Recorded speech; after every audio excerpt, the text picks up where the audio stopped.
Hello everyone, कैसे हैं आप लोग। तो क्या आप सभी चाहते हैं कि आपका सिलेक्शन फर्स्ट अटेम्प्ट में ही होना चाहिए? अगर आपका आंसर है यस तो आप राइट प्लेस पे हो। मैं आपको इस वीडियो में बताऊंगा कि कैसे फर्स्ट अटेम्प्ट में सिलेक्शन लिया जा सकता है। तो इस वीडियो को शुरू से लेकर के लास्ट तक देखिए, कोई भी पोर्शन स्किप मत कीजिए। मैं आपको सारे डिटेल्स, हर चीज आपको बताने वाला हूं इस वीडियो में। ठीक है, चलिए शुरू करते हैं बिना टाइम वेस्ट किए हुए। तो सबसे पहली चीज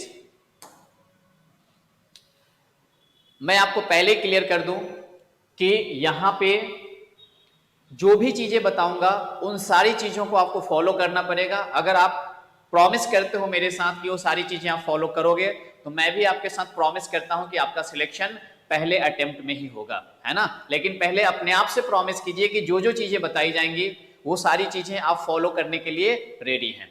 ठीक है, चलिए।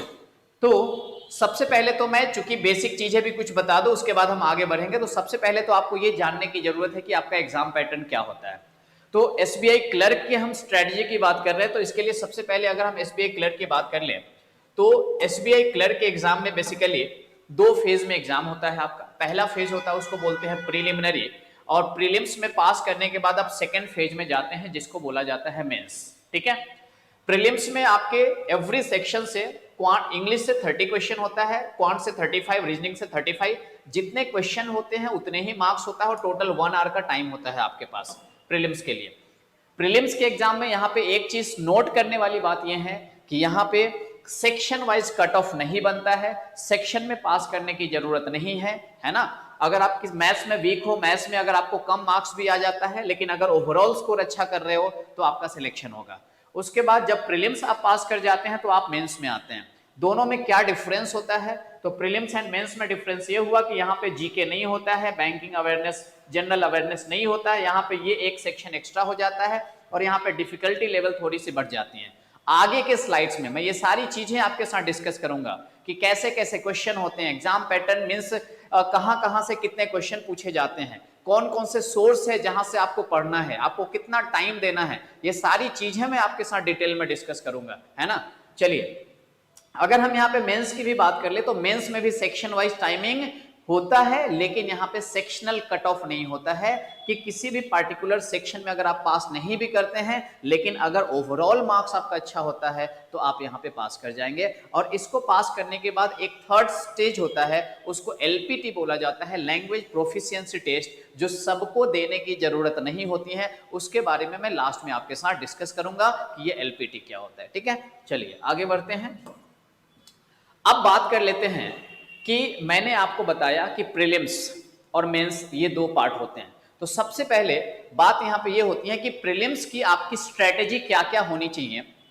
अगर आप प्रीलिम्स को क्रैक करना चाहते हैं तो आपको मैथ्स में अच्छा स्कोर करना पड़ेगा, रीजनिंग में भी आपको अच्छा स्कोर करना पड़ेगा, एंड इंग्लिश में भी अच्छा स्कोर करना पड़ेगा। क्योंकि इसके पहले जो मैंने आपके लोगों के लिए एक वीडियो बनाया था वहां पे मैंने कट ऑफ के बारे में भी बताया हुआ था कि कौन सी स्टेट से कितना कट ऑफ जाता है और आप लोगों को कहां से फॉर्म फिलअप करना चाहिए, उसके बारे में डिटेल में मैंने डिस्कस किया हुआ है। अगर आप लोगों ने इस वीडियो को नहीं देखा है तो डिस्क्रिप्शन में उसका लिंक दिया हुआ है, जा करके उस वीडियो को देखिए, वहां से आपको सारी चीजें समझ में आएंगी। ठीक है, चलो। तो अगर मैं यहाँ पे सबसे पहले प्रीलिम्स में अगर मैं क्वांटिटेटिव एप्टीट्यूड की बात कर लूं, मैथ्स की बात कर लूं, जहां पे मैक्सिमम बच्चों को ज्यादातर जो दिक्कत होती है इस सेक्शन में होती है, क्वांट सेक्शन में उनको डर लगता है कि मैथ्स में कैसे पास किया जाएगा। तो ध्यान से सुनिए, मैं आपको क्या क्या चीजें बताने की कोशिश कर रहा हूं, अच्छे से समझिए। और कुछ भी डाउट रहे तो आपके पास कमेंट सेक्शन है, वहां पे आप अपनी क्वेरीज को पुट कर सकते हैं। चलिए, तो यहां पे मैं आपको बात कर रहा हूं। सबसे पहले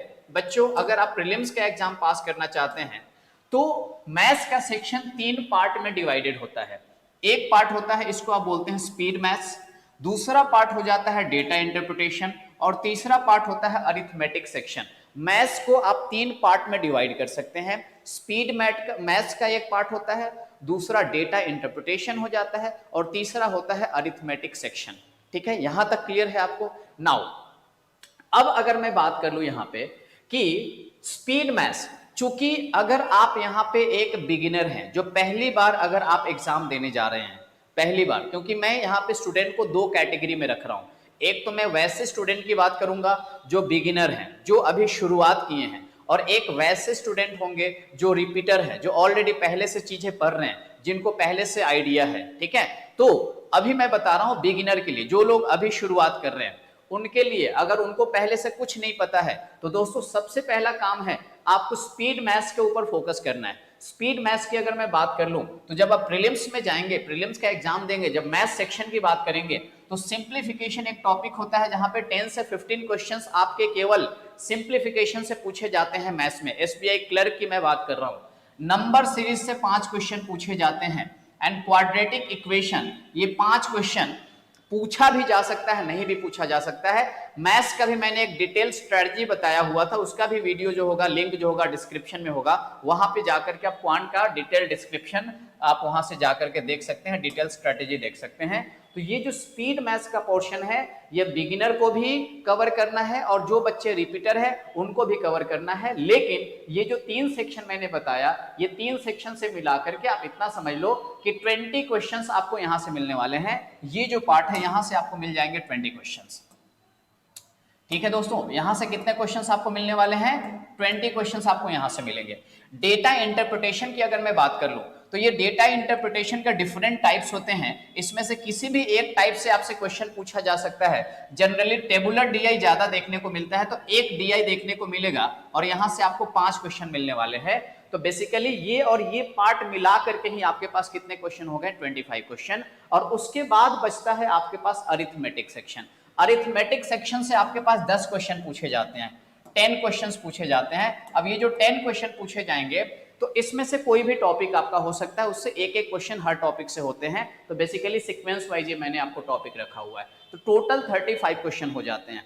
ठीक है, नाउ जो बच्चे बिगिनर हैं, जो पहली बार प्रिपरेशन कर रहे हैं, उनको ये टॉपिक और इस टॉपिक के ऊपर कमांड करना है, ये और ये कमांड करना है। इसके ऊपर ज्यादा उनको फोकस नहीं करना है क्योंकि टाइम कम है और आप कर नहीं पाएंगे, इसलिए इनके ऊपर कमांड कीजिए और इसमें से जो जो टॉपिक आपको ज्यादा समझ में आता है उसको करना है। लेकिन जो बच्चे पहले से पढ़ाई कर रहे हैं उनको इसके और इसके अलावा अरिथमेटिक सेक्शन में भी जाकर के उनको कमांड करना है। इतनी सी बात समझ में आ गई? ये हो गई आपकी प्रीलिम्स की बात। लेकिन अगर मैं यहां पे बात कर लूं मेंस की, तो मेंस में क्या होगा दोस्तों? जो जो मैंने बोल्ड किया हुआ है, अभी मैंने क्लर्क का पेपर मैंने एनालाइज किया, मैंने मेंस का पेपर देखा, उसमें सिंप्लीफिकेशन से भी क्वेश्चन पूछे गए थे, लेकिन प्रीलिम्स के कंपैरिजन में थोड़े से डिफिकल्ट लेवल के क्वेश्चन होते हैं। क्वाड्रेटिक इक्वेशन के भी क्वेश्चन पूछे गए थे, बट वो थोड़े से अलग टाइप के क्वेश्चन हो जाते हैं क्वाड्रेटिक वाले। उसके बाद अरिथमेटिक पे आपको कमांड करना पड़ेगा, है ना। और उसके बाद मेंस की बात कर लेंगे तो मेंस में ये डीआई के क्वेश्चंस होते हैं, मींस मिसिंग डीआई के क्वेश्चंस होते हैं, या क्वांटिटी बेस्ड क्वेश्चन आ जाते हैं। मेंस की अगर बात करोगे आप यहाँ पे ये भी सेक्शन आप यहाँ पे ऐड कर सकते हो। जो क्वेश्चंस होते हैं यहाँ पे कुछ क्वेश्चन अलजेब्रा से भी होते हैं, आपके मेंस में आपको देखने को मिलेगा। उसके बाद क्वांटिटी बेस्ड क्वेश्चन मैंने बता दिया। डेटा सफिशिएंसी के फॉर्मेट में क्वेश्चन होते हैं, profit and loss, ages, time and work, इन सब से चीज रिलेटेड क्वेश्चन होता है। फिर आपके पास वेरिएबल बेस्ड क्वेश्चन आ जाते हैं। ठीक है, तो अगर क्वांट सेक्शन में आप पास होना चाहते हो तो आपको प्रीवियस ईयर्स जो क्वेश्चंस होते हैं उसको और मॉक टेस्ट, ये दोनों आपको देना ही होगा। आपको प्रीवियस ईयर्स जो भी क्वेश्चन पूछे गए हैं अभी तक के एग्जाम में, उसका प्रीवियस ईयर्स क्वेश्चन 2, 3, 4 साल का पेपर आप देखिए और उसके बाद मॉक टेस्ट पे प्रैक्टिस कीजिए, है ना। तो बिगिनर बच्चे पहले इसको प्रैक्टिस करो और उसके बाद आपको वहां पे प्रीवियस ईयर्स के क्वेश्चंस को भी देखना है और उसके बाद डेली बेसिस पे मॉक टेस्ट देना शुरू करना है। इतनी सी बात आपको समझ में आई? ठीक है, नाउ अब यहां पे बात होती है कि क्वांट अगर आपको पढ़ना है तो कहां से पढ़ोगे, कितना पढ़ोगे और कैसे पढ़ोगे, ये चीजें मैं आपको लास्ट में बताने वाला हूं कि कहां से पढ़ना है, कितना पढ़ना है और कैसे पढ़ना है। लास्ट तक बने रहिए, लास्ट में मैं ये सब आपके साथ डिस्कस करूंगा। लास्ट जो रहेगा वो आपके लिए गेम चेंजर रहेगा। ठीक है, चलो, तो मुझे लगता है क्वांट में आपको समझ में आया कि हमें क्या करना है। अब अगर हम यहां पे बात कर लें, रीजनिंग की बात कर लें, तो दूसरा सेक्शन जो आपके सामने होता है रीजनिंग। रीजनिंग में क्या क्या चीजें होती हैं? तो बेसिकली रीजनिंग में अगर मैं पहले प्रीलिम्स की बात कर लूं तो प्रीलिम्स के लिए आपके पास कौन कौन से टॉपिक इंपॉर्टेंट है जिसके ऊपर आपको फोकस करना चाहिए।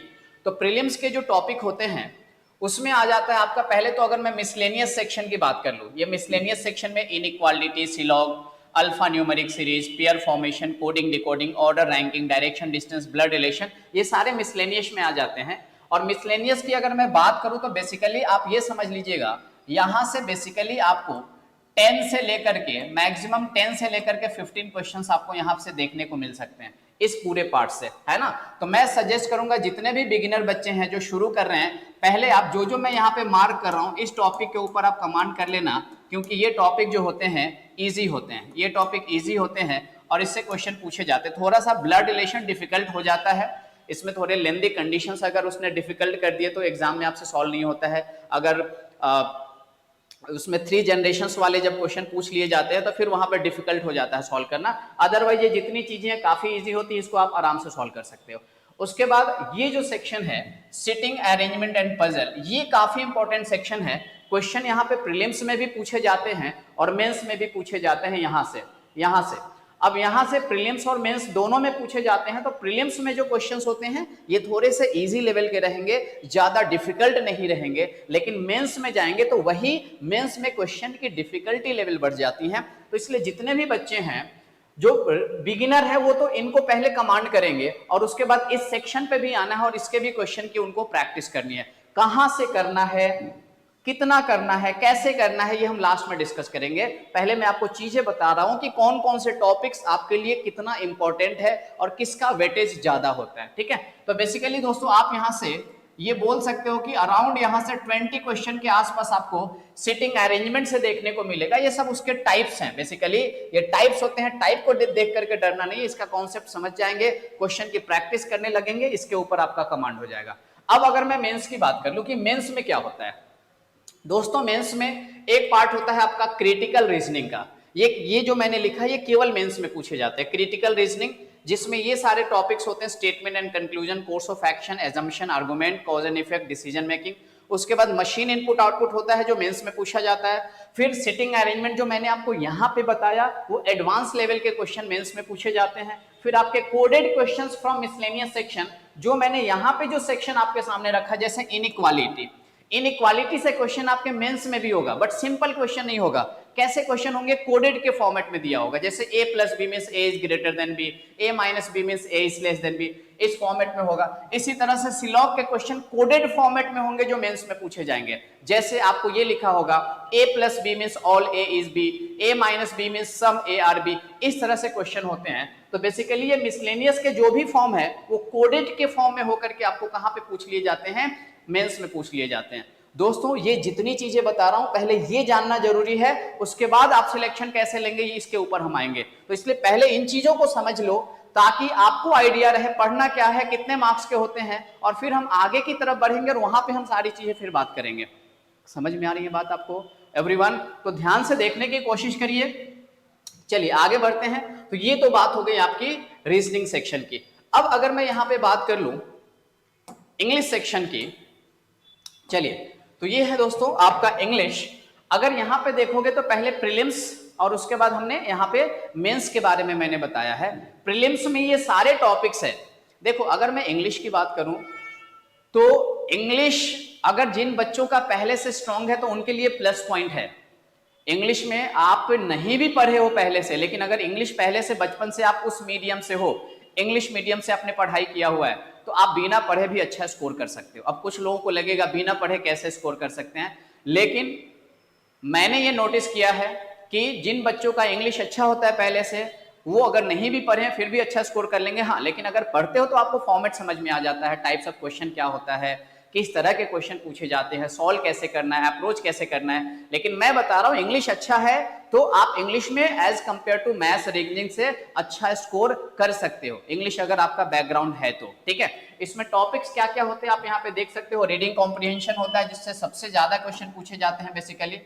उसके बाद आपका एरर डिटेक्शन होता है, क्लोज टेस्ट होता है, फिल इन द ब्लैंक्स है, पैरा जंबल्स है, सेंटेंस इंप्रूवमेंट है, वर्ड स्वैप है, फ्रेज रिप्लेसमेंट है, सेंटेंस रीअरेंजमेंट है, वोकैबुलरी बेस्ड क्वेश्चंस है। तो ये सारे क्वेश्चंस आपके प्रीलिम्स में पूछे जाते हैं। और ये क्वेश्चन का वेटेज दिया हुआ है, वेटेज के ऊपर मत जाना, क्योंकि जरूरी नहीं है कि सारे के सारे टॉपिक्स आपके आ जाए। पूरे मिलाकर के आपके पास 30 क्वेश्चन ही होते हैं, 30 क्वेश्चन होते हैं आपके पास प्रीलिम्स में, ठीक है। अगर मैं मेंस की बात कर लूं तो मेंस में भी रीडिंग कॉम्प्रिहेंशन होता है, इससे सबसे ज्यादा क्वेश्चन पूछा जाता है। अराउंड 12 से 13 क्वेश्चंस आपके मेंस में पूछे जाते हैं। पैरा जंबल से क्वेश्चन होते हैं, फ्रेज रिप्लेसमेंट यहाँ पे भी होता है, फिल इन द ब्लैंक्स होता है, उसके बाद हाईलाइटेड वर्ड एरर्स, कुछ वर्ड होते हैं और उसको पुट करने के लिए बोला जाता है कि कौन सा वर्ड वहां पे आएगा जिससे एरर नहीं हो, इस तरह के क्वेश्चंस होते हैं। तो बेसिकली इसी का पूरा सा डिटेल फॉर्मेट आपका यहाँ पे हो जाता है। बात समझ में आ रही है? तो अगर आपकी इंग्लिश अच्छी है तो आप अच्छा स्कोर कर सकते हैं। अब बात होती है कि इंग्लिश आप कहां से पढ़ोगे, अभी कितना पढ़ना चाहिए, आपका डेली बेसिस पे आपका टाइम टेबल क्या होना चाहिए, कितना पढ़ना चाहिए और कैसे पढ़ना चाहिए, ये चीजें हम डिस्कस करेंगे लास्ट में। ठीक है, चलिए आगे बढ़ते हैं। तो ये मैंने आपको बता दिया इंग्लिश में क्या रहता है, इसका एग्जाम पैटर्न क्या होता है और क्या क्या चीजें होती हैं। ओके, नाउ अब अगर मैं बात कर लूं यहां पे, देखो ये अभी जितने सेक्शन की मैंने बात किया, अभी बात किया हमने किसकी, क्वांट रीजनिंग इंग्लिश, ये केवल प्रीलिम्स में पूछे जाते हैं। लेकिन अगर मैं मेंस की बात करूं तो मेंस में आपका ये सेक्शन आ जाता है जनरल अवेयरनेस। मेंस में जनरल अवेयरनेस से क्वेश्चन पूछे जाते हैं, प्रीलिम्स में इससे क्वेश्चन नहीं होते हैं। तो बेसिकली अगर मैं जनरल अवेयरनेस के बारे में थोड़ा सा आपको आइडिया दे दूं तो यहाँ पे आपके पास 3 सेक्शन होता है। एक तो होता है आपका करंट अफेयर्स, दूसरा होता है बैंकिंग एंड फाइनेंशियल अवेयरनेस और तीसरा होता है आपका स्टैटिक जनरल नॉलेज। तो बेसिकली आप इसको 3 पार्ट में डिवाइड कर सकते हो, है ना। अब करंट अफेयर्स में ये सारे इन सब चीजों से रिलेटेड आपके न्यूज आते हैं, national and international news, sports news, awards and honours, books and others, है ना, important appointment, summits and conferences, इस तरह से ये जितनी भी चीजें दिखाई दे रही करंट अफेयर्स से, ये पार्ट है करंट अफेयर्स का, तो इससे क्वेश्चन पूछे जाते हैं। बैंकिंग एंड फाइनेंशियल अवेयरनेस से ये सारे सब टॉपिक्स हैं यहाँ पे, जैसे बैंकिंग टर्मिनोलॉजी हुआ, रिजर्व बैंक ऑफ इंडिया से related monetary policy, economic news, financial institution and headquarters, तो ये सारे उससे रिलेटेड सब टॉपिक्स हो गए। आप चाहे तो स्क्रीनशॉट लेते जाइएगा ताकि आपको बाद में भी आप देख सके इन चीजों को। स्टैटिक एंड जनरल नॉलेज की बात कर लोगे तो स्टैटिक मतलब फिक्स न्यूज, जो चीजें चेंज नहीं होती, हमेशा फिक्स रहती हैं। तो जैसे कि कंट्रीज एंड कैपिटल, कंट्रीज के कैपिटल जो होते हैं हमेशा चेंज नहीं होते, कभी कभी अगर होते हैं तो स्टैटिक है, वो फिक्स है ना। इसी तरह से पार्क जो है कहाँ पे है, वाइल्ड लाइफ सेंचुरीज वो कहाँ पे है, इंपॉर्टेंट मॉन्यूमेंट्स एंड प्लेसेस, तो ये सारे जो आपको यहाँ पे दिखाई दे रहे हैं ये सब स्टैटिक का पार्ट होता है। तो बेसिकली ये 3 चीजें अगर आप कवर कर लेते हो तो आप अपने मेंस के एग्जाम में अच्छा खासा स्कोर कर सकते हैं। जो बच्चे प्रीलिम्स निकाल लेने की कंडीशन में हैं तो आप ध्यान रखिए ये सारे टॉपिक्स हैं। और करेंट अफेयर्स की भी बात करें तो जीके कहाँ से पढ़ना है, कितना पढ़ना है, कैसे पढ़ना है, ये सब चीजें मैं आगे डिस्कस करूंगा। लेकिन आप ध्यान रखिए, मैं अगर स्पेशली अगर जीके की बात करूं, करंट अफेयर्स की बात करूं, तो बच्चों आप इसके लिए वेट मत करिएगा कि आपका प्रीलिम्स निकलेगा तो आप ये पढ़ना शुरू करेंगे। एटलीस्ट करंट अफेयर्स आप हमेशा से पढ़ते रहिए, क्योंकि करंट अफेयर्स से अगर मैं क्वेश्चन की बात कर लूं तो पिछले 6 महीने का क्वेश्चन, 6 मंथ्स का क्वेश्चन जो होता है, 6 मंथ्स मतलब ज्यादा से ज्यादा 6 महीने, और अगर कम से कम बात करोगे, मतलब मैं बता रहा हूं ज्यादा से ज्यादा 6 महीने, 6 मंथ्स तो आपको लेकर के चलना है, नहीं तो कम से कम 3 महीने का तो करंट अफेयर्स आपको एनी हाउ इतना आपको करके चलना पड़ेगा। अगर आप टाइम है आपके पास तो 6 महीने तक का आपको करंट अफेयर्स कवर कर लेना है। ये सब बैंकिंग और स्टैटिक ये तो चीजें फिक्स होती है, लेकिन करंट अफेयर्स से आप अपडेटेड रहिए, 6 महीने तक का न्यूज आपको लेकर के चलना है। ठीक है, आगे बढ़े। नाउ अब दोस्तों यहां पे बात हो जाती है, ठीक है, अभी तक मैंने आपको बताया, हमने यहाँ पे जो जो सेक्शन देखा कि अपने पास क्या हो गया, अपने पास क्वांट आ गया, रीजनिंग आ गया, इंग्लिश आ गया, जीके आ गया। कितनी देर पढ़ना चाहिए? तो देखिए बच्चों, बात यहाँ पे ये होती है कि कितनी देर आपको पढ़ना चाहिए, ये टोटली हमारे ऊपर डिपेंड करता है, हमारी कैपेबिलिटी के ऊपर डिपेंड करता है। फिर भी मैं आपको समझाने की कोशिश करता हूँ। अगर आप एक स्टूडेंट हो जिसको कोई भी काम नहीं है, केवल आप पढ़ाई पे फोकस्ड हैं, तो कम से कम आपको आप यहाँ पे देख सकते हो क्वांट डेली बेसिस पे 3 से 4 घंटे। अब 3 से 4 घंटे कैसे पढ़ेंगे ये मैं आपको बताऊंगा। 3 से 4 घंटे रीजनिंग, आपको रीजनिंग के लिए कम से कम 2 से 3 घंटे निकालिए आप, इंग्लिश के लिए 2 से ढाई घंटे निकालिए, और 1.5 से 2 घंटे जीके के लिए। मैंने ऐसे क्यों लिखा, मैंने एग्जैक्ट नहीं लिखा क्योंकि एग्जैक्ट कभी नहीं हो पाता, ये कोई ऐसी चीज नहीं है जहां पे एग्जैक्ट 3 घंटे ही आपको पढ़ना है, तो ये अप्रोक्सीमेटली मैंने टाइम रखा है। ओके, नाउ अब बात यहाँ पे ये होती है कि जब आप पढ़ाई शुरू करते हो ना, तो बेसिकली क्या होता है, बहुत सारे डिस्ट्रैक्शन होते हैं, आप एक बार बैठ नहीं पाते हो, है ना। तो वैसे कंडीशन में क्या करना है आपको, अगर एक बार बैठ नहीं पा रहे हो तो कभी भी आपको तो एक टाइम टेबल सेट करना है। क्या सेट करना है आपको? Time table. लेकिन ये टाइम टेबल कैसे सेट करना है? ये टाइम टेबल हम क्या करते हैं बेसिकली कि हमने एक टाइम टेबल बना दिया पूरे 1 महीने का कि उसको मुझे फॉलो करना है। 1 महीने का टाइम टेबल हम एक ही दिन बैठ के बना देते हैं कि मुझे इतने बजे से इतने बजे तक ये करना है, इतने बजे से इतने बजे तक ये करना है, इतने बजे से इतने बजे तक ये करना है, 1 महीने का, और वो कभी फॉलो नहीं हो पाता है। ज्यादा से ज्यादा अगर फॉलो करते भी होंगे तो 1 से 2 दिन तक आप फॉलो करते होंगे और उसके बाद वो सारी चीजें ऐसे ही धरा का धरा रह जाता है ना। तो फिर हमें क्या करना चाहिए? तो देखिए बच्चों, सबसे पहली चीज अगर मैं टाइम टेबल की बात करूं तो मैं आपको सजेस्ट करूंगा कि डेली का टाइम टेबल आप डेली सेट करें। डेली टाइम टेबल आपको डेली बनाना है, ठीक है? डेली सेट करना है टाइम टेबल, डेली सेट करना है।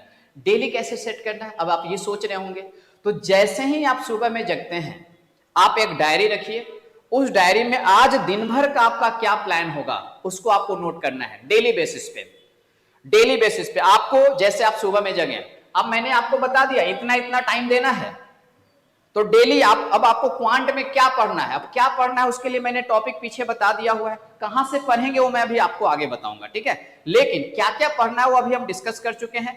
कितनी देर पढ़ना है मैं अभी आपको इस चीज की बात कर रहा हूं। तो बेसिकली यहाँ पे 3 से 4 घंटे, तो सुबह में आप जब जगोगे उसी समय आपको अपना टाइम टेबल सेट कर लेना है कि मुझे क्वांट जो है, क्वांट में क्या क्या आज पढ़ना है, रीजनिंग में क्या क्या पढ़ना है, इंग्लिश में क्या क्या पढ़ना है, करंट अफेयर्स में क्या पढ़ना है, ये पूरा टाइम टेबल आपको मॉर्निंग में सेट कर लेना है। आपको बात समझ में आ रही है? और कितने बजे से कितने बजे कौन से टाइमिंग पे क्या चीज रख रहे हो पूरा टाइम भी वहां पे लिखना है। अगर आपको कोई काम है तो उस काम में कितना टाइम लगने वाला है वो भी वहां पे लिखना है, और पूरे दिन भर का शेड्यूल अपने पास रखना है और उस शेड्यूल के अनुसार से आपको सारी चीजें करते जाना है। जो काम हो जा रहा है उसको टिक करते जाइए, इससे आपको कॉन्फिडेंस आता जाएगा कि हाँ ये मेरा हो गया। जैसे आपने क्वांट पढ़ लिया 2.5 घंटे या 3 घंटे, उसको क्रॉस कर दो कि मेरा क्वांट हमने पढ़ लिया। फिर रीजनिंग अगर कंप्लीट हो गया, रीजनिंग को क्रॉस कर दो, इंग्लिश हो गया, इंग्लिश को क्रॉस कर दो। इस तरह से क्या होगा ना, जैसे जैसे एक एक टास्क आप कंप्लीट करते जाओगे आपको अंदर से भी वो फीलिंग आता जाएगा, आपको अच्छा लगेगा कि आप वो चीजें कंप्लीट कर रहे हैं, है ना? और मैंने डेली क्यों बोला, क्योंकि आपको ये नहीं पता होता है शुरू शुरू में कि आपका क्या, कौन सा पोर्शन स्ट्रांग है, कौन सा पोर्शन वीक है। तो जो पोर्शन वीक है उस पर आपको ज्यादा टाइम देना होगा, और ज्यादा टाइम देना होगा तो डेली बेसिस पे आपको एनालाइज करना है कि आपके लिए क्या करना ज्यादा इंपॉर्टेंट है। आपको बात समझ में आ रही है? इसलिए आपको डेली शेड्यूल जो है डेली डेली आपको बनाना है, और उस डेली शेड्यूल को आपको क्या करना है, फॉलो करते जाना है, ठीक है? नाउ अब यहाँ पे थोड़ा सा मैं एक चीज बता दूं आपको कि जैसे जो बच्चे बिगिनर हैं उनके लिए मैंने बताया था, अब क्वांट सेक्शन में उनको क्या क्या पढ़ना है। क्वांट सेक्शन में उनको पढ़ना है सिंप्लीफिकेशन, ठीक है? सिंप्लीफिकेशन क्वेश्चन की उनको प्रैक्टिस करना है। सिंप्लीफिकेशन क्वेश्चन की प्रैक्टिस डेली बेसिस पे 20 से 25 क्वेश्चन उनको डेली बेसिस पे प्रैक्टिस करना है। इसी तरह से नंबर सीरीज, या मैं इस बात को इधर ही समझा देता हूं जो मैंने आपको लिखा था डेली बेसिस पे, ताकि मुझे टाइम ज्यादा ना लगे। यहाँ पे देखिए आपको क्या करना है, ये जो टॉपिक मैंने यहाँ पे लिखा हुआ है सिंप्लीफिकेशन, इसकी कितनी प्रैक्टिस करनी है आपको? डेली 20 से 25 क्वेश्चन डेली सॉल्व करना है। नंबर सीरीज के क्वेश्चन ये भी 20 से 25 करना है, और क्वाड्रेटिक के क्वेश्चन आप 20 से 25 ना भी करोगे तो चलेगा, 10 क्वेश्चन आपको यहाँ पे सफिशिएंट है क्वाड्रेटिक के लिए, क्योंकि क्वाड्रेटिक से ज्यादा डिफिकल्ट लेवल के क्वेश्चन नहीं पूछे जाते हैं। अगर आपकी कैलकुलेशन अच्छी खासी है और अगर बड़े फैक्टर्स आ गए, बड़े नंबर आ गए, तो जनरली वहां पे स्टूडेंट को थोड़ा सा फैक्टर निकालने में दिक्कत होता है, तो वो एक प्रॉब्लम होता है। तो वो आप डेली 10 क्वेश्चन भी करोगे तो वहां से वो सफिशिएंट है, ठीक है? तो यहाँ पे सिंप्लीफिकेशन 20 से 25, नंबर सीरीज 20 से 25 और क्वाड्रेटिक के 10 क्वेश्चन आपको डेली करने हैं। उसके बाद ये जो मैंने डेटा इंटरप्रिटेशन बताया, आपको डेटा इंटरप्रिटेशन का कम से कम 1 से 2 सेट, कम से कम 1 से 2 सेट मैं बोल रहा हूं, ये डेली बेसिस पे करना है। लेकिन ये 1 से 2 सेट करने के लिए, डीआई का 1 से 2 सेट करने के लिए पहले कुछ चीजें हैं जो आपको पढ़ना पड़ेगा। तो मैं आपको सजेस्ट करूंगा कि कुछ बेसिक चीजें कवर कर लीजिएगा। अब आप बोलेंगे क्या बेसिक चीजें कवर कर लेना है? तो आपको एवरेज का बेसिक पढ़ लेना है, पहले रेशियो का बेसिक पढ़ लेना है, और परसेंटेज में 3-4 टाइप्स होते हैं, 3-4 तो नहीं 3 टाइप होता है, वो 3 टाइप के क्वेश्चन को प्रैक्टिस कर लेना, जैसे x is what percent of y, x is what percent more और लेस देन y, इस फॉर्मेट में, या परसेंटेज चेंज, इस फॉर्मेट में कुछ चीजें होती हैं जो आप कर लीजिए। तो डीआई के लिए, डीआई के पहले आप ये 3 टॉपिक को पढ़ लीजिएगा, पढ़ने का मतलब ये नहीं है कि आपको एवरेज के हर क्वेश्चन सॉल्व करने आना ही चाहिए, रेशियो आना ही चाहिए और परसेंटेज पूरा आना ही चाहिए, ऐसी जरूरत नहीं है। बेसिक पढ़ लेंगे तो आप डीआई के क्वेश्चन आप यहाँ पे सॉल्व कर सकते हैं। बात समझ में आई क्या? और उसके बाद अरिथमेटिक सेक्शन में जिस सीक्वेंस में मैंने लिखा हुआ है, जितना आपके पास टाइम बच रहा है उस सीक्वेंस वाइज क्वेश्चन को सॉल्व के लिए मैंने प्रायोरिटी बेसिस पे रखा है। ज्यादातर क्वेश्चन आपके प्रीलिम्स में प्रॉफिट एंड लॉस से आते हैं, पार्टनरशिप से आते हैं, एजेस से आते हैं, टाइम एंड वर्क से आते हैं, पाइप्स एंड सिस्टम से आते हैं। तो ये सारे के सारे इंपॉर्टेंट टॉपिक है। इतनी सी बात क्लियर हो गई। अच्छा, अब जो बच्चे हैं बिगिनर नहीं है उनके लिए क्या? तो उनके लिए अगर उनकी ऑलरेडी स्पीड यहाँ पे अच्छी खासी है तो मैं वैसे बच्चों को ये सलाह दूंगा कि वो बच्चे अरिथमेटिक पे ज्यादा फोकस करें और डीआई का डिफिकल्ट लेवल के क्वेश्चन की भी प्रैक्टिस करें। अरिथमेटिक करेंगे तो आपका ऑलरेडी मेंस का भी पार्ट होगा और प्रीलिम्स में भी आपको हेल्प करेगा, और डीआई डिफिकल्ट करेंगे तो प्रीलिम्स तो हो ही जाएगा, मेंस में भी आपको हेल्प हो जाएंगे। ठीक है, यहां तक बात समझ गए? चलिए, ये तो हो गई बात आपकी किसकी? क्वांट की। अब अगर मैं बात कर लूं यहां पे,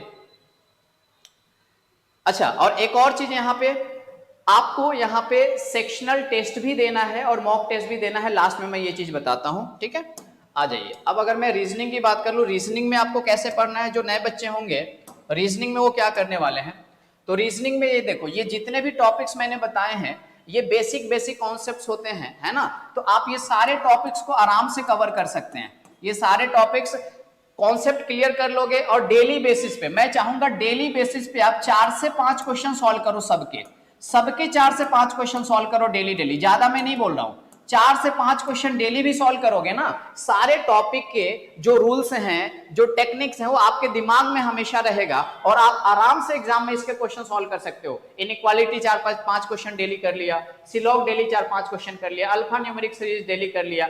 लेकिन दोस्तों यहां पे ये जो बात है सिटिंग अरेंजमेंट पजल, इसके लिए ज्यादा प्रैक्टिस की जरूरत पड़ती है, क्योंकि ये ऐसे टॉपिक्स होते हैं जहां पे कोई फॉर्मूला काम नहीं करेगा, कोई टेक्निक काम नहीं करेगा। यहां पे इसका कॉन्सेप्ट होता है, इसका अप्रोच होता है, हमें ये समझना होता है। इसके लिए मैं सजेस्ट करूंगा कि इसके क्वेश्चन की कम से कम 4 से 5 सेट आपको डेली बेसिस में सॉल्व करना है। जैसे लीनियर का कर लिया एक दो सर्कुलर कर लिया, रेक्टेंगुलर कर लिया, ट्रायंगुलर कर लिया, है ना। इसी तरह से कभी फ्लोर बेस्ड पजल कर लिया, कभी डे इवेंट्स वाले पजल कर लिया, कभी ब्लड रिलेशन वाले पजल कर लिया।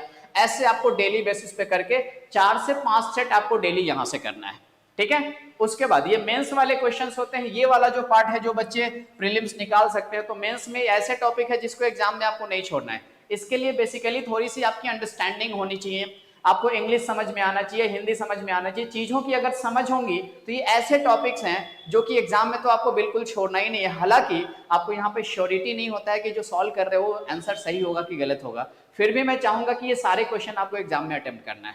ठीक है, मतलब एक आध गलत भी हो जाता है तो उससे कोई फर्क नहीं पड़ेगा, लेकिन ये आपको स्किप नहीं करना, इस सेक्शन को आपको अटेम्प्ट करना है। नाउ मशीन इनपुट आउटपुट, ये डिपेंड करता है किस लॉजिक पे पूछा गया है। अगर इजी लॉजिक है तो आराम से सॉल्व कर सकते हो, अदरवाइज मेंस में आपके पास सफिशिएंट टाइम होता है, सोचने के लिए भी टाइम होता है, तो वहां पे कॉन्सेप्चुअल क्वेश्चन ही होंगे जहां पे आपको थोड़ा सा दिमाग तो लगाना पड़ेगा। प्रीलिम्स की तरह ऐसे देख करके सॉल्व होने वाले क्वेश्चन आपके पास नहीं होते हैं। ठीक है, वैसे ही सिटिंग अरेंज पजल में थोड़े से एडवांस लेवल के क्वेश्चन आ जाएंगे, अप्रोच वही रहेगा उनका, कंडीशंस ज्यादा आ जाते हैं वहां पे, है ना, चीजें वही रहती है, कंडीशन ज्यादा आ जाते हैं, मिक्स करके क्वेश्चन पूछ लिया जाता है। उसके बाद कोडेड क्वेश्चन, ऑलरेडी मैंने इन सब चीजों का आपको बता दिया है। ठीक है, इतनी सी बात क्लियर है। अब अगर हम यहाँ पे बात कर लें, ये हो गया इंग्लिश का। इंग्लिश का कैसे करना है दोस्तों? इंग्लिश में अभी के लिए फिलहाल मैं चाहूंगा कि आप डेली बेसिस पे न्यूज़पेपर पढ़िए और प्रीवियस ईयर्स के जो भी क्वेश्चंस होते हैं, अगर आपके पास प्रीवियस ईयर्स का सेट है, जैसे कुछ बुक्स होते हैं मार्केट में, अगर आप चाहें तो जैसे किरण पब्लिकेशन की बुक हो गई, वो आप बुक ले सकते हो और जितने भी प्रीवियस ईयर्स में पूछे गए क्वेश्चन है उस क्वेश्चन की प्रैक्टिस करो। फिलहाल इंग्लिश के लिए मैं ज्यादा इधर उधर की चीजें करने की सलाह नहीं दूंगा। आप प्रीवियस ईयर्स के जो क्वेश्चन है, जो चीजें पूछी गई हैं, एक तो आप न्यूज़पेपर पढ़ो या कोई भी चीजें पढ़ो, रीडिंग की हैबिट डालो, अंडरस्टैंडिंग अपने डेवलप करने की कोशिश करो, क्योंकि बेसिकली बैंकिंग का जो एग्जाम होता है वो ग्रामर बेस से ज्यादा कॉन्सेप्चुअल चीजों पे फोकस करता है ना। तो इसलिए आप रीडिंग की हैबिट डालो और चीजें समझने की कोशिश करो, आराम से आप यहाँ पे एग्जाम को क्रैक कर सकते हो। और उसके बाद प्रीवियस ईयर्स पेपर को सॉल्व करो। ठीक है, मॉक टेस्ट वगैरह ये सब दे सकते हो। कहाँ से देना है टेस्ट, कैसे देना है, वो आगे की स्लाइड में हम देखते हैं। चलिए, तो मुझे लगता है कि ये चीज मैंने आपको समझा दिया कि टाइम टेबल आपको कैसे सेट करना है, डेली बेसिस पे टाइम टेबल सेट करना है। आपको डेली डेली अपना टारगेट बनाना है। जैसे रीजनिंग में क्या पढ़ना है तो डेली जगो और मुझे कितनी देर क्या पढ़ना है उसको लिखो और उसको दिन भर में उस चीज को फॉलो करो। अब जरूरी नहीं है कि आप क्वांट पढ़ रहे हो तो एक ही बार क्वांट पढ़ोगे, जैसे क्वांट 1-1.5 घंटे पढ़ा उसके बाद बोर होने लग गए तो रीजनिंग लेकर के पढ़ाई करो। मैं ये नहीं बता रहा हूं कि आपको 3 से 4 घंटे लगातार वही पढ़ने हैं, आप मिक्स कर सकते हो। 2 घंटे क्वांट पढ़ा, आपको इंटरेस्ट खत्म होने लगा, आपने रीजनिंग उठा लिया, रीजनिंग के 1-2 पजल सॉल्व कर दिए, इनइक्वालिटी के कुछ क्वेश्चन सॉल्व कर लिए, या बोर होने लगा आप इंग्लिश के कुछ क्वेश्चन सॉल्व कर दिए। तो मिक्स करके चीजें पढ़ते रहेंगे तो आपका इंटरेस्ट भी बना रहेगा और आप फुल इफिशिएंसी के साथ चीजें कर पाएंगे, अच्छे पूरी एनर्जी के साथ। आपको लाइक टाइम भी आपका वेस्ट नहीं होगा और ज्यादा से ज्यादा चीजें आप ग्रास्प करेंगे, है ना। तो ये चीजें स्विच करने आपको आना चाहिए कि कब हमें कहां से कैसे स्विच करना है। ओके, नाउ चलिए अब हम बात करते हैं फाइनली कि आपके पास सोर्स क्या होने चाहिए, कहां कहां से आपको सोर्सेस मिल सकते हैं। तो बेसिकली दोस्तों मैं कुछ जेन्युइन सोर्सेस की बात कर रहा हूं। सबसे पहले तो अगर आप प्रिपरेशन कर रहे हो तो मैं सजेस्ट करूंगा अड्डा 247 का ये एप्लीकेशन आता है, आप सभी लोग अपने फोन में इसको इंस्टॉल करके रखिए। काफी इंपॉर्टेंट ऐप है ये, आपको यहाँ पे डेली बेसिस पे क्विजेस भी देखने को मिलते हैं, करेंट अफेयर्स नोटिफिकेशन सारी चीजें आपको यहाँ पे दिख जाती हैं। तो आप ये एप्लीकेशन अपने फोन में इंस्टॉल कर सकते हैं अड्डा 247 का। दूसरी चीज, YouTube पे अगर आप पहले से कभी नहीं पढ़े हो, अगर आपने कोई क्लासेस ज्वाइन किया हुआ था या कहीं ना कहीं ऑनलाइन कोर्सेज ज्वाइन किया हुआ है तो आपको ऑलरेडी क्या क्या चीजें पढ़ना है, क्या सब्जेक्ट्स होते हैं, वो सब चीजें आपको पता है। लेकिन अगर आप नहीं पढ़े हैं तो YouTube आपके पास एक अच्छा सोर्स है, वहां पे टॉपिक डालो जो पढ़ना है और वहां से रिलेटेड जो भी वीडियो जा रहे हैं, ऑथेंटिक वीडियो जहाँ पे अच्छे टीचर्स हो जो पढ़ा रहे होते हैं। जैसे अपना खुद का भी चैनल है, उसमें हमने बहुत सारे वीडियोस डाले हैं।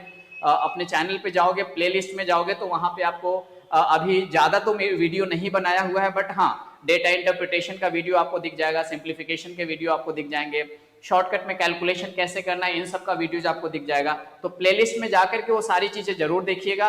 और डिटेल में अभी हम डेली बेसिस पे भी वीडियो लेकर के आने वाला हूं, तो यूट्यूब का आप हेल्प ले सकते हैं। उसके बाद अपने चैनल पे अभी target point institute for bank exams, इस चैनल पे जाओगे तो जो प्लेलिस्ट बना हुआ है उसमें जाकर के आपको बहुत सारे चीजें मिलेंगी जो अभी आपके एग्जाम में आपको हेल्प करने वाला है, ठीक है। और अगर आपको कुछ भी नहीं आता है दोस्तों तो आप ऑनलाइन कोर्सेज ज्वाइन कर सकते हैं, क्योंकि इतने कम टाइम में तो अब आप क्लास करेंगे आपका सिलेबस कवर नहीं होगा। ऑनलाइन कोर्सेज ज्वाइन कर सकते हैं।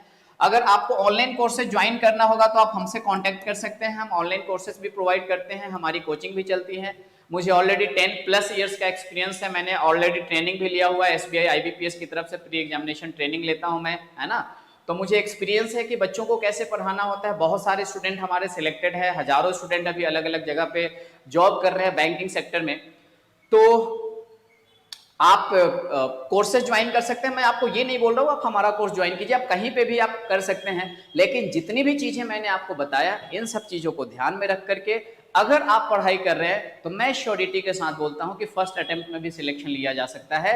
लेकिन आपको जितनी चीजें बताया वो आपको फॉलो करना होगा, ठीक है। तो मुझे लगता है कि मैंने सारी चीजें आपके साथ डिस्कस किया हुआ है। फिर भी अगर कोई चीजें रह गया हो जो मैं आपको नहीं बता पाया तो डेफिनेटली आपके पास कमेंट सेक्शन है, आप वहाँ पे कमेंट करिए और मैं उन चीज़ों की रिप्लाई करने की कोशिश करूँगा, है ना। तो चलिए बच्चों, मिलते हैं किसी और वीडियो में किसी और टॉपिक के साथ। तब तक बाय बाय, टेक